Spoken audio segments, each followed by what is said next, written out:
orar y que Dios traiga una renovada manifestación de su gloria en nuestra vida, en nuestra casa, en nuestros corazones, porque es necesario salir de la zona de confort. Dentro de todo este sentir que Dios está trayendo, a partir de ahora, septiembre, para terminar, como tiene que terminar la iglesia, en consagración, en santidad, enfocándose en un nuevo año, con expectativa de reino. Expectativa de reino significa expectativa de fe, creyéndole a Dios que cada día será mejor, porque la senda de los justos, dice la Biblia, es como la luz de la aurora que va en aumento hasta que el día es perfecto.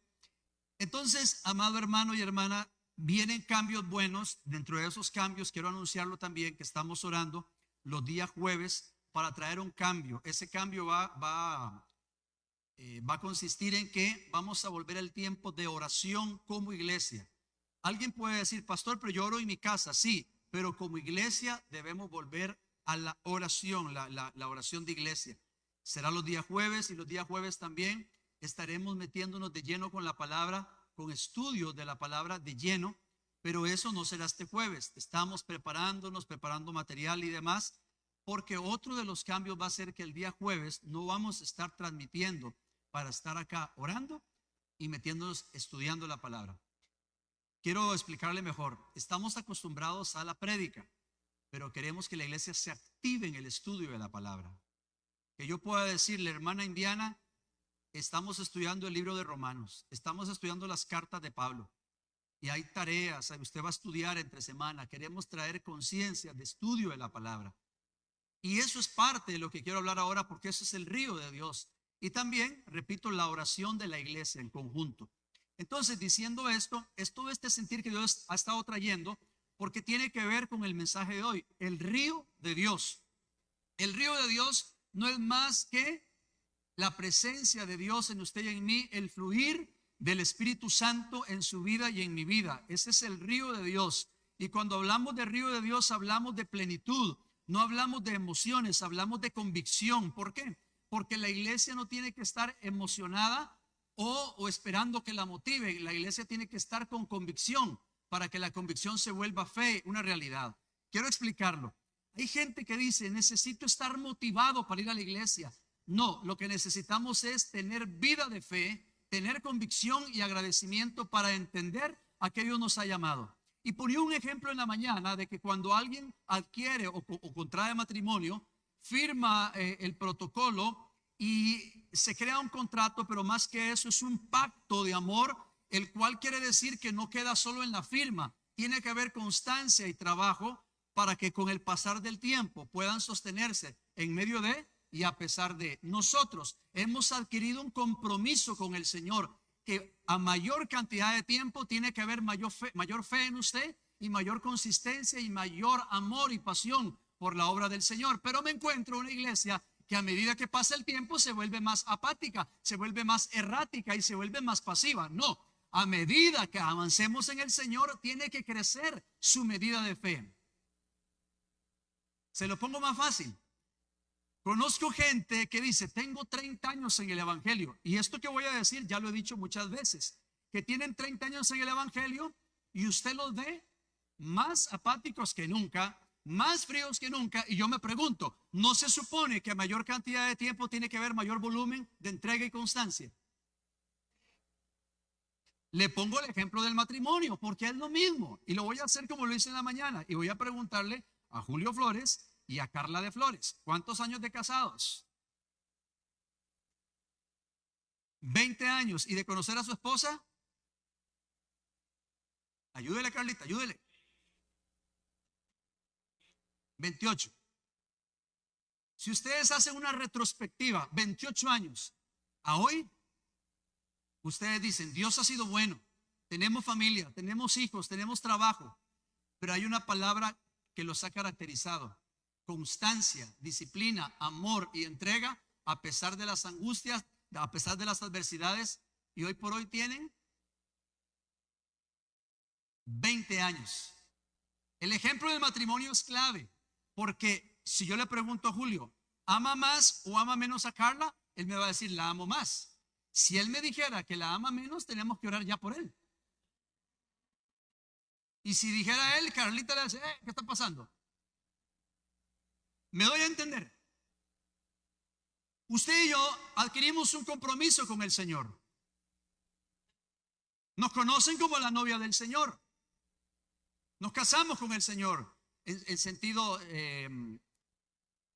simbólico, en el sentido que nos llama la novia del Cordero.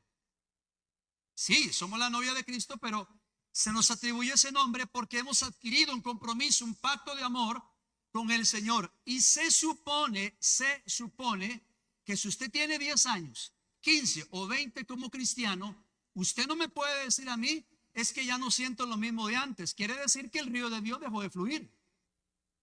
Es que ya no me congrego como antes, porque eso era el principio y porque ahora no. Hay un problema en la iglesia universal, no hablo local, universal, en todo el mundo, que me doy cuenta que la iglesia crece en número, es decir, en tiempo, 10, 20, 30 años de convertido, pero no crece en espiritualidad. No generalizo. Hay gente que sí se mantiene y crece, como dice la Biblia, que la senda es como la luz de la aurora, pero otros se quedan en el tiempo. Y vean qué interesante. Y lo dije y lo voy a repetir y voy a parecer, como decíamos, disco rayado o como dicen hoy en día las nuevas generaciones, voy a estar bugueado. Así se dice, Josué. Bugueado, me estoy pegado ahí, ¿ok? Desde que yo me convertí al Señor a la fecha que yo me acuerde, nunca he estado en un culto y estamos todos adorando. Yo danzo en el río y yo así en el culto. Voy para el baño, vengo para el baño, saludo a medio mundo, estoy distraído, no estoy en el culto, no, porque he entendido que necesito estar, que estoy agradecido, mejor dicho, y he entendido que a lo largo del tiempo Dios sigue siendo Dios y su gloria no tiene límites, y cada vez que le buscamos nos metemos más en ese río que queremos más, y la fórmula es constancia, disciplina, pero sometimiento. Y por eso digo, yo siempre seré un loco en el Señor. Usted dice, ese pastor está loco, claro, pero por Cristo. No estoy loco por la droga. No estoy loco por el guaro. No estoy loco gritando a un estadio, a un equipo que hoy sí, mañana no. Nos decepcionan, ¿verdad? Los equipos. Yo estoy loco por alguien que murió por mí. Entonces no me da vergüenza adorarle. Y yo le dije, cuando le diga, ese pastor le faltó un tornillo, dígale sí. Y el tornillo que le falta está en el cielo. Porque allá para allá voy. Estoy loco, no me avergüenzo. Porque si en el mundo nos daban las 3 de la mañana bailando Juana la Cubana, ¿por qué me va a dar vergüenza adorar a Cristo? Y algunos de ustedes decían, no, todavía no me voy, en la última que bailo. Sí, ¿les pasó? Ah, no, ahora no, ¿verdad? Ahora todo el mundo somos santos. Claro que sí. Pero en el Señor no podemos parar de alabar. Entonces le digo, porque me encuentro en la iglesia que el río ha dejado de fluir, cristianos que antes danzaban y hoy, y ahora ¿por qué no danzan? No, es que estoy muy viejo. Ah, sí, ya me lo dijo todo. El viejo es usted, viejo los caminos. No, hermano, es que sí, hermano, usted me puede hablar de la edad, pero la actitud es otra cosa. Hoy decía mi esposa, la malidad de la hermana Marisa. Vean, usted conoce esa cuestona, ¿no? Hasta la fecha nadie me dice el nombre de esa cuesta. El hermano Martín le puso la matadora. Y la hermana Marisa bajando esa cuesta, subiendo esa cuesta ahí. Ya hoy no. Hoy tiene que reposar, pero siempre fue así ella. Constancia, perseverancia, vamos para adelante. Y venía al culto adorando, exaltando, nunca hacia atrás. No somos como el cangrejo. Eso era antes, el cangrejo. Ahora vamos para adelante. Y lo que quiero enfatizar es que ¿por qué la iglesia ha dejado de orar con intensidad, de adorar con intensidad, de alabar con intensidad y de vivir con intensidad la vida cristiana? Entonces, amada iglesia, el río de Dios lo necesitamos en la iglesia fluyendo constantemente todos los días, no solamente el domingo, sino de lunes a domingo. Y no esperar que me motiven. Yo necesito, número uno, ser agradecido. Y número dos, tener convicción Y la convicción la obtengo a través del sometimiento, porque solamente cuando conozco el autor y consumador de mi fe, de mi vida, entiendo el propósito. Si no conozco el autor, no conozco el propósito. Si no conozco el autor, me desvío, me vuelvo apático y errático. Y de aquí vemos cristianos que se han vuelto fríos, y no solamente fríos, sino que se dejan llevar por vientos doctrinales y empiezan a crear doctrina y empiezan a sentirse motivados, o pedir que los motiven, y empiezan a llenarse de actividades, pero dejamos de ser iglesia. ¿Y qué es ser iglesia? La oración, la adoración, la lectura de la palabra. Alguien me dice, pastor, ya lo sé. No me diga que lo sabe si no lo está haciendo. ¿Me voy a entender? El río de Dios significa la plenitud del Espíritu en su vida, en mi corazón y en mi corazón, a través del tiempo, pase lo que pase, venga lo que venga, cueste lo que cueste, debemos de levantar y ser constantes. Y yo le hago una pregunta: ¿usted cree que yo todos los días estoy motivado? ¿O usted cree que siempre estoy motivado? No, hay veces uno, humanamente hablando, no está motivado porque hay luchas, hay pruebas, estamos lidiando con esto, con lo otro.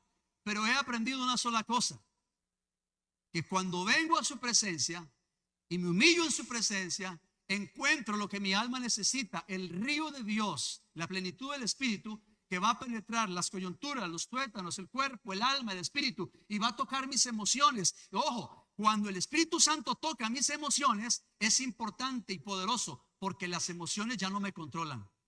Pero si las emociones te controlan y me controlan a mí, entonces el río ha dejado de fluir. Si usted le pregunta a los cristianos de años, ¿cuál ha sido el secreto? El secreto ha sido humillarse. El secreto ha sido permanecer a pesar de, en medio de. ¿Por qué? Porque siempre hay luchas, hay pruebas. Vea, hermano, ¿por qué le hablo yo de agradecimiento? Porque cada vez que yo me remonto 5 años atrás, en este caso, que es 2020, el tiempo de pandemia, y todo lo que pasó el mundo y todo lo que pasó el país, la economía, la salud, y las nuevas generaciones ya tienen que contarles ustedes, y yo también. Y quien pasó una pandemia y después de eso no entendió el propósito, creo que no ha entendido muchas cosas. Porque hay que ser agradecido de que en este lugar, como Dios nos bendijo, como Dios bendijo familias y como Dios guardó Costa Rica.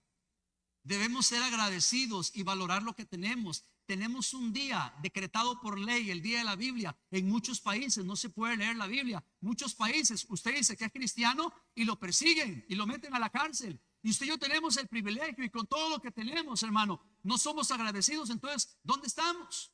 Y número 2, debemos tener convicción de quiénes somos y para dónde vamos. Y lo decía, lo compartía el jueves con unos hermanos. Hay gente que dice, necesito estar motivado. No, usted necesita la revelación de quién lo llamó para entender el propósito. Hay pruebas, hay luchas, hay temores o ansiedades, pero hay un solo camino. Jesús vio lo oprobio, Jesús vio la vicisitud, la adversidad, pero puso su mirada en el Padre. Y por poner la mirada en el Padre, sufrió lo oprobio. Y cuando usted y yo levantamos la mirada y no la ponemos en la circunstancia, entonces vamos a entender y ver claramente lo que Dios quiere. Y Dios quiere en usted y en mí que el río abunde. Leamos por favor Ezequiel capítulo 47 y el versículo 1. Capítulo 47 del libro de Ezequiel, el versículo 1. Dice, está hablando de las aguas salutíferas, las aguas que dan vida, las aguas que traen sanidad. Me hizo volver luego a la entrada de la casa. Y he aquí aguas que salían de debajo del umbral de la casa hacia el oriente, porque la fachada de la casa estaba al oriente. Y las aguas descendían de debajo hacia el lado derecho, de la casa al sur. ¿De dónde? Lea conmigo. Del altar. Presta atención a esa palabra. Ahora lea conmigo Apocalipsis 22. Capítulo 22 y el versículo 1 y 2. ¿Lo tenemos? Capítulo 22, versículo 1 y 2 dice, después me mostró un río limpio de agua de vida, resplandeciente como cristal, que salía del trono de Dios y del Cordero, y en medio de la calle de la ciudad, y a uno y a otro lado del río estaba el árbol de la vida, que produce 12 frutos, dando cada mes su fruto, y las hojas del árbol eran para la sanidad de las naciones. Muy bien, volvamos por favor a capítulo 47 de Ezequiel. Estamos haciendo la relación de dónde es la fuente, de dónde viene el río. El río viene de Dios, la fuente es de Dios. Ezequiel capítulo 47, versículo 2, leemos. Y me sacó por el camino de la puerta del norte y me hizo dar la vuelta por el camino exterior, fuera de la puerta al camino de la que vira al oriente, y vi que las aguas salían del lado derecho. Versículo 3. Y salió el varón hacia el oriente, llevando un cordel en su mano, y midió 1000 codos. 1000 codos significa medio kilómetro, 500 metros. Y me hizo pasar por las aguas, ¿hasta dónde? Vaya conmigo, hasta los tobillos. Versículo 4. Midió otros 1000 codos, es decir, otros 500 metros. Y me hizo pasar por las aguas, ¿hasta dónde? Hasta las rodillas. Ya va avanzando. Midió luego otros 1000 o otros 500 metros o medio kilómetro. Y me hizo pasar por las aguas, ¿hasta dónde? Hasta los lomos. Ya avanzó más todavía. Midió otros 1000, otros 500 metros. Y era ya un río que yo no podía pasar, porque las aguas habían crecido de manera que el río no se podía pasar, sino ¿cómo? Nadando. Y me dijo: ¿has visto, hijo de hombre? Hagamos un énfasis o un alto acá. Esta es una visión que Dios dio al profeta Ezequiel. Y la visión que le dio no solamente era para el pueblo de Israel, sino para la iglesia de hoy en día, del siglo XXI. Para usted y para mí, esta palabra, esta visión. Muy bien, versículo 7, vamos a leer. Y volviendo yo, vi que en la ribera del río había muchísimos árboles a uno y a otro lado. Y me dijo: estas aguas salen a la región del oriente y descenderán al Arabá y entrarán en el mar. Y entradas en el mar, ¿qué va a pasar? Recibirán sanidad las aguas. Y toda alma viviente que nadare por donde quiera que entrar en estos dos ríos, vivirá. Y habrá muchísimos peces por haber entrado allá estas aguas, y recibirán sanidad, y vivirá todo lo que entrar en este río. Gloria a Dios. Amada iglesia, el río de Dios, la fuente, ¿de dónde viene? Del trono de Dios. Lo acabamos de leer. La fuente viene del trono.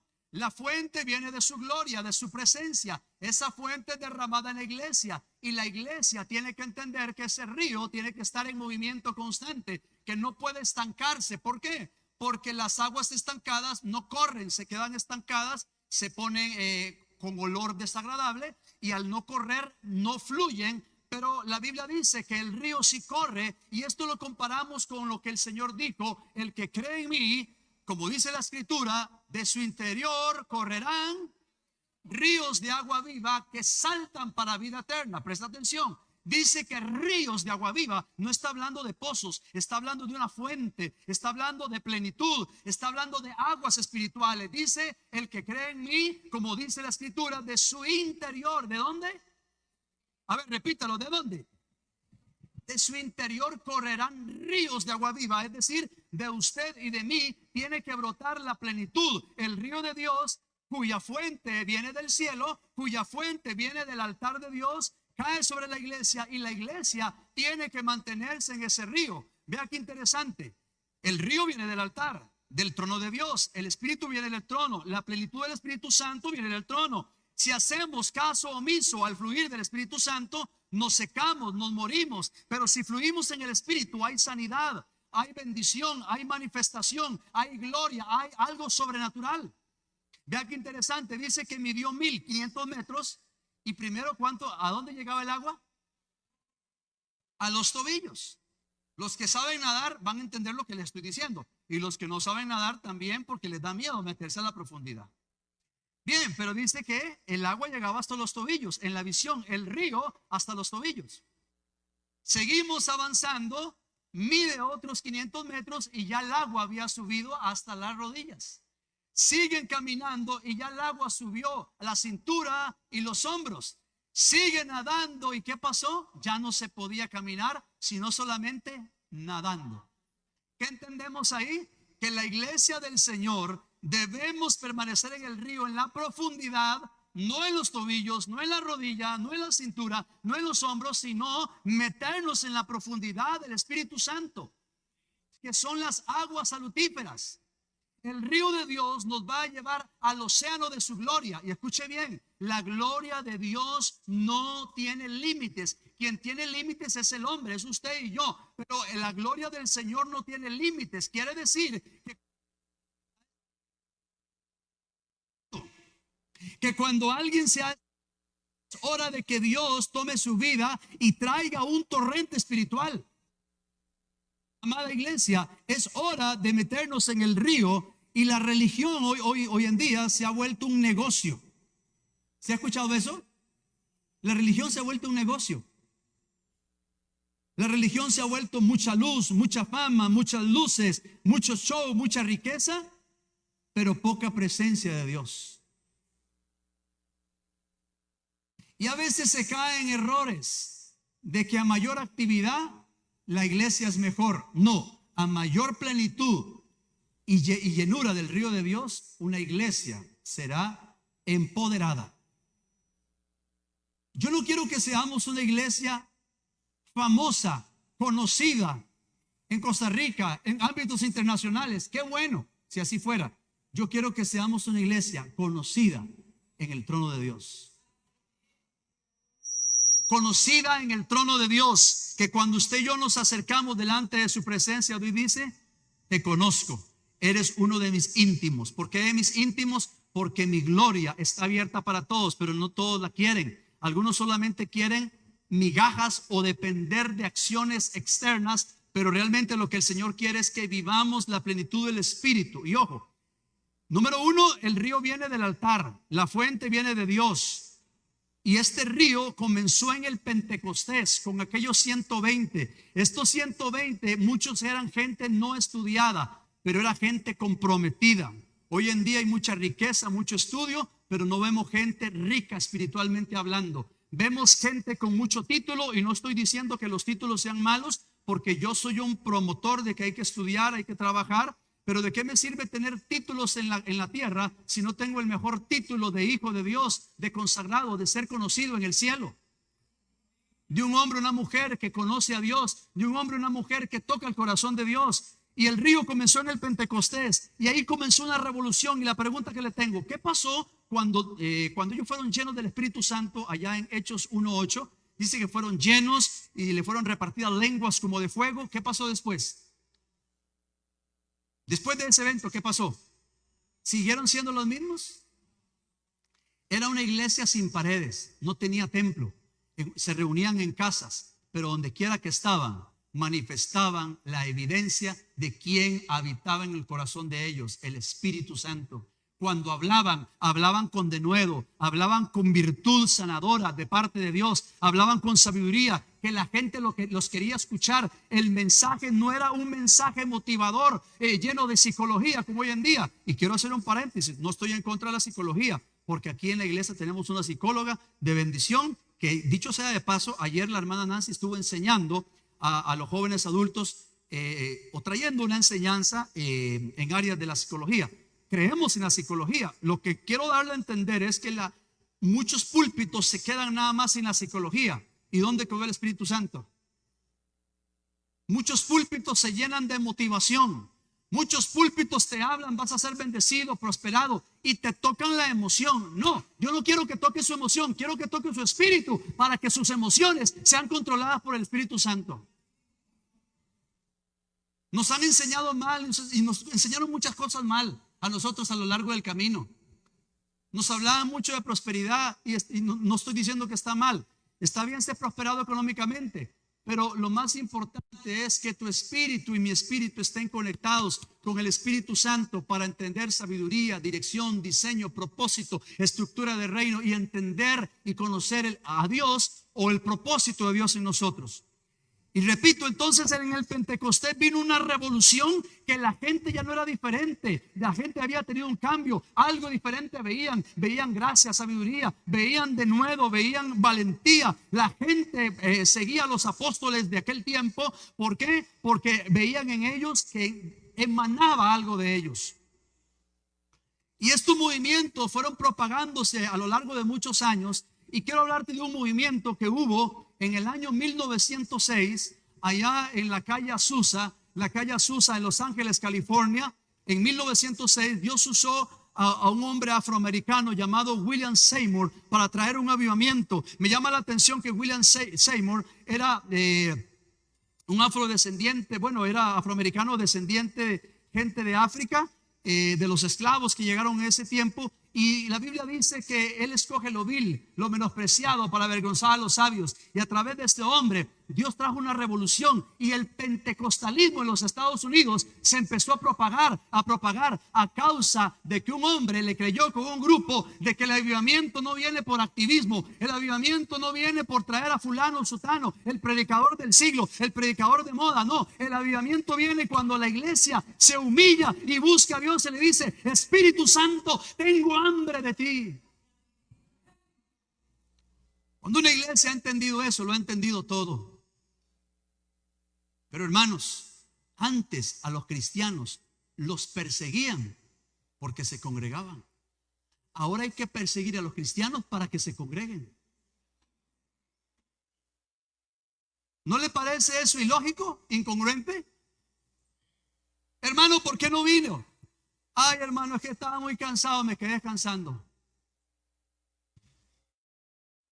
Mañana puede decir lo mismo a su jefe: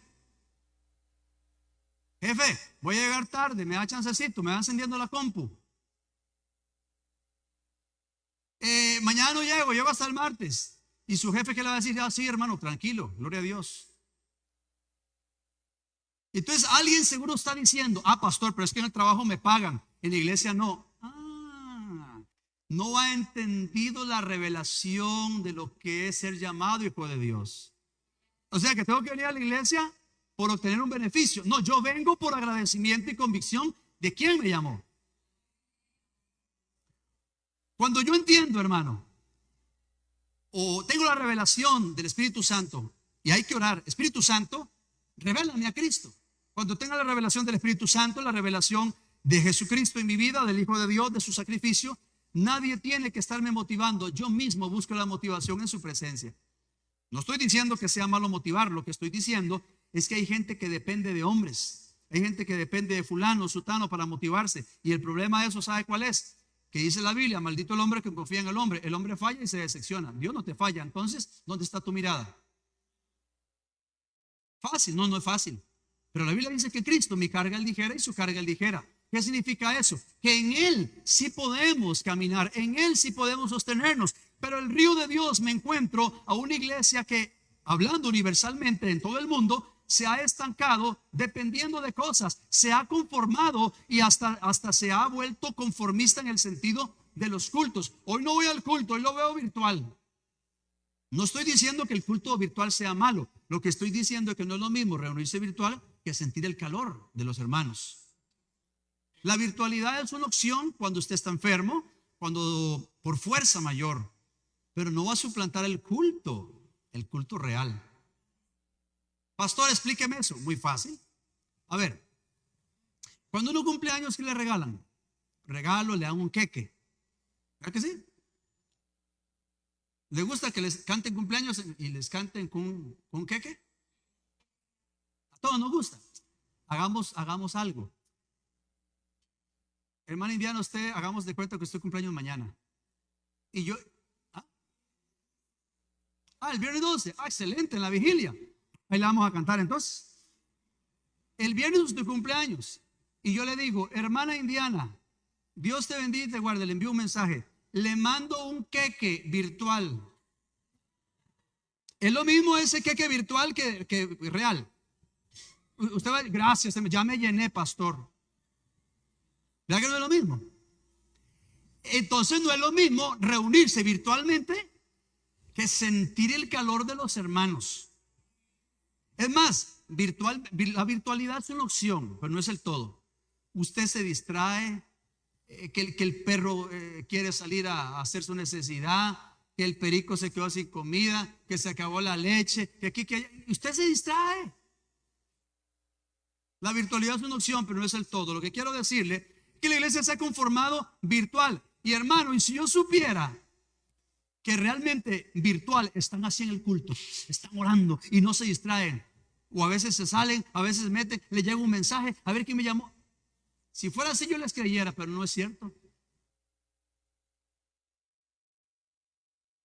Entonces, lo que quiero dar a entender es que hay iglesias que se han conformado con la virtualidad. No, debemos venir a la iglesia. ¿Por qué? Porque debemos entender que la tecnología es importante, pero no puede suplantar el orar, el sentir el calor de los hermanos. Y tenemos que tener cuidado con la tecnología. Mire, no voy a abarcar todo porque estos domingos vamos a estar hablando acerca de el alumbramiento espiritual. Hoy voy a dejar una base, el otro domingo seguimos, pero mire, no estoy terminando por aquello, para no cierre su Biblia, todavía no termino. ¿Ya?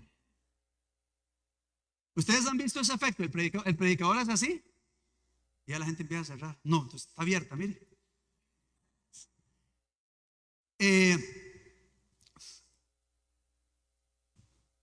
Quiero decir algo importante. La virtualidad es importante, pero no debe suplantar lo que es real.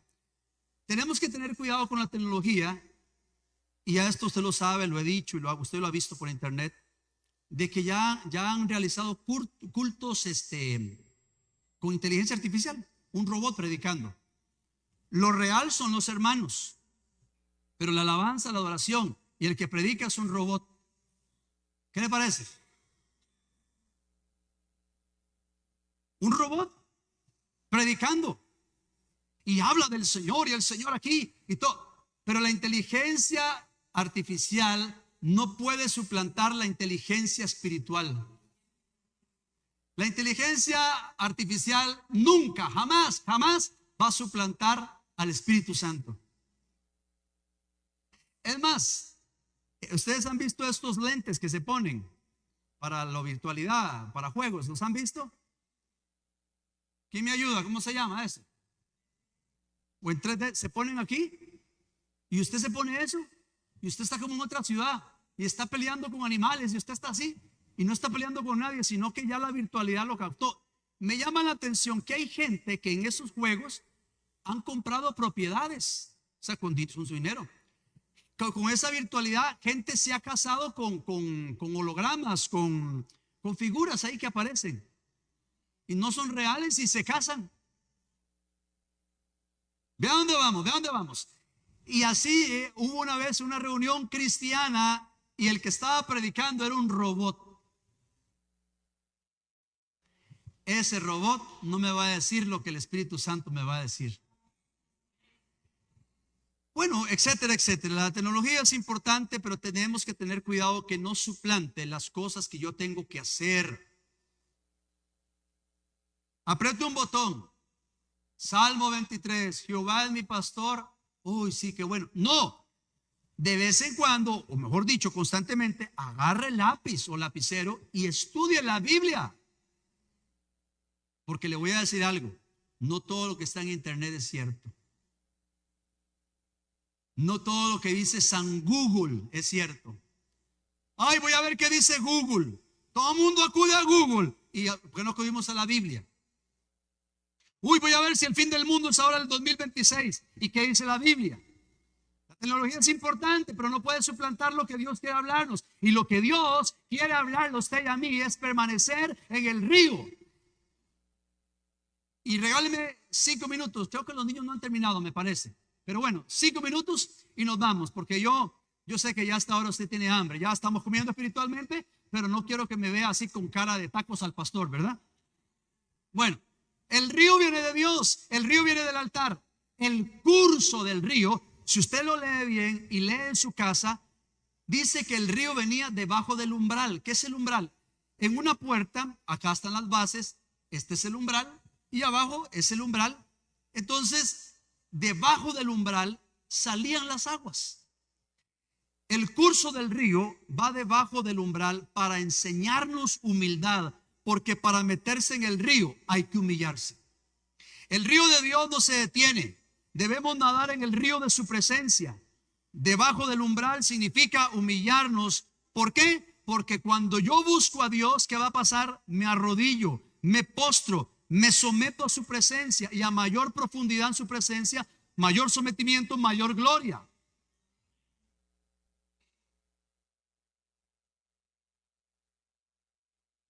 Cierro con esto. La fuerza del río, que primero comenzó en los tobillos, rodillas, cintura o los lomos, y luego ya no se pudo más, había que nadar. La fuerza del río, apunte esto, trae dirección, propósito y sentido. Cuando un cristiano ya no tiene como prioridad buscar al Señor, quiere decir que el río dejó de fluir porque está teniendo otro cauce. Pero cuando el río de Dios está en mí, el río me lleva al diseño original, el río me lleva al propósito eterno y me lleva a dar sentido espiritual a las cosas del reino. Me alinea con la palabra. Le voy a poner un ejemplo más claro. ¿Han estado ustedes en un río con una corriente bastante fuerte que usted no puede pasarlo así porque así? Tiene que esperar que baje la fuerza para poder pasar el río. De lo contrario, es peligroso ser arrastrado por el río, ¿cierto? Entonces, cuando el río de Dios está en mí, ya no es mi voluntad, es la voluntad de Dios que me lleva a su presencia. Es tan fuerte el río que me está impulsando al propósito. Es tan fuerte el río, es tan fuerte la plenitud, es tan fuerte su gloria que me lleva hacia Él. Pero cuando el río no está fluyendo, entonces mi vida tiene otro rumbo. Ya no tengo prioridad por las cosas de Dios. Y hermano y hermana, le decía al principio, una de las cosas que queremos hacer los jueves es volver a la oración como iglesia. Sé que usted ora y todos oramos, pero si nos unimos hay mayor consistencia. Oración, hermano, y voy a decir algo con mucho respeto y tal vez voy a sonar un poco, no sé, voy a sonar tal vez irrespetuoso, pero no lo estoy haciendo con ese sentido. Y ofrezco disculpas si voy a ofender a alguien, pero yo no quiero que la iglesia cuando ore rece. ¿Me doy a entender? Yo no quiero que usted rece, porque rezar es repetir palabras que usted a veces ni entiende. Es como que yo le diga, hermano, repita esto, y usted repite, no. Y hay gente que cuando reza eso, no, hermano. Lo digo con respeto, es que es orar, interceder, proclamar, declarar las verdades de la palabra que traen rompimiento espiritual. Cuando alguien está lleno de la palabra, empieza a profetizar en el nombre de Jesús, habla a sus hijos, habla a su casa, habla al trabajo, le habla a la necesidad, le habla al gigante en el nombre de Jesús, habla palabra y esa palabra trae rompimiento. Entonces estamos orando, intercediendo y no repitiendo palabras que muchas veces no entendemos. Porque la tradición nos dice, hazlo de esta manera, repite tantas oraciones y quedarás absuelto de tus pecados. No. Así no es la cosa. Uno cuando ora tiene que ser un intercesor, tiene que hacerse sentir en el nombre de Jesús. Entonces los jueves, el sentido que más adelante queremos hacer es que como iglesia intercedamos, oramos y se encienda la hoguera, el fuego del Espíritu Santo que te consuma, que la gente ya no quiera lo del mundo. Estamos a 4 meses de terminar el año y mucha gente ya está pensando en esto, en lo otro, en el árbol. Y yo no digo que sea malo. Está bien, hermano, ponga el árbol, ponga los muñequitos, prepare los tamales, tráigale al pastor. No, perdón, eso no tenía que decirlo, ¿verdad? Eso se me salió, disculpe. No es malo eso, hermano. No es malo. Lo malo es esperar Navidad y no esperar a Cristo. No estoy diciendo que sea malo. Lo malo es, ya viene el aguinaldo, ya viene esto, he escuchado gente no cristiana, ya viene el aguinaldo para pegarme el fiestón. El cristiano dice, viene el aguinaldo para pegarme el fiestón espiritual. Yo pensé que se habían ido. ¿Sí o sí? Y que cuando usted al finalizar el año, el 31 de diciembre, usted va a escuchar la música, yo no olvido el año viejo. Usted va a decir, yo no lo olvido porque Dios fue grande en misericordia. Y me enfoco al nuevo año. ¿Sí o sí? Lo que quiero enfatizarle, el otro domingo seguimos, es que como iglesia Dios nos está encaminando a algo mayor, pero va a depender de usted y va a depender de mí. No es que Brian me diga, pastor, empújeme, motíveme, ayude. No, Brian, quiero que aprendas a pagar el precio. De rodillas. Yo no necesito que venga el predicador de otro país para que me motive, para que me diga lo que... No, cuando yo busco al autor y consumador de mi fe, voy a entender el propósito, porque el río trae propósito, lo dije yo, trae dirección, propósito y sentido. Amén. Así que, iglesia, esta semana quiero motivarle, instarle a meternos en el río de Dios, a buscar su presencia, que venga el jueves, que venga el domingo y sea constante, hermano, porque los días son difíciles, sea constante. No le voy a preguntar si va a venir el otro domingo. Yo quiero verlo, es más, voy a tomar una fotografía en mi mente. Voy a ver quién vino y vamos a ver si viene el otro domingo. Y si no vino, pues qué lástima, pero yo quiero que esté aquí. Apenas son 2 horas, hermano, de 24 horas. Apenas es un día de 7 días. ¿Será mucho eso? Todo el mundo viendo el partido de la CL. Ay, todo el mundo, 2 horas, ¿verdad? Y todo el mundo, ¿eh?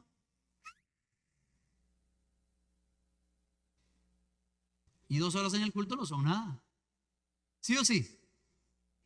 Bueno, gloria a Dios. Seguimos adelante, iglesia. Nos ponemos en pie para orar y le pedimos al Señor que nos encauce, nos encamine en el río de su gloria que traerá riqueza espiritual. Padre, tu palabra dice que todo lo que el río tocare vivirá. Tu palabra dice que todo el que ande por este río tendrá vida, salud, riqueza espiritual. Y si todo lo que el río toca trae sanidad, queremos estar en ese río espiritual y a través del sometimiento y de la búsqueda en tu presencia queremos entender a qué nos has llamado. Te pido por la iglesia, que la iglesia sea encaminada en tu propósito y que el río de Dios fluya en cada hogar, que el río de Dios fluya en la iglesia, en cada culto, y que ese río traiga dirección, propósito y sentido, sometimiento, santidad, pureza, restauración, sanidad en el nombre de Jesús. Te pido que pongas hambre y sed de tu palabra, hambre y sed de justicia en los corazones, y que ese río fluya, fluya y fluya en cada hogar, en cada hermano y hermana y en la iglesia, porque queremos, Dios mío, comenzar estos 4 meses a partir de hoy y terminar como tú quieres, en plenitud, en abundancia, caminando y fluyendo en el río de Dios. Señor, declaramos septiembre, mes de alumbramiento, y te pido que bendigas y guardes a tu pueblo en el nombre de Cristo Jesús. Amén y amén. Amada iglesia, que Dios te bendiga y Dios te guarde.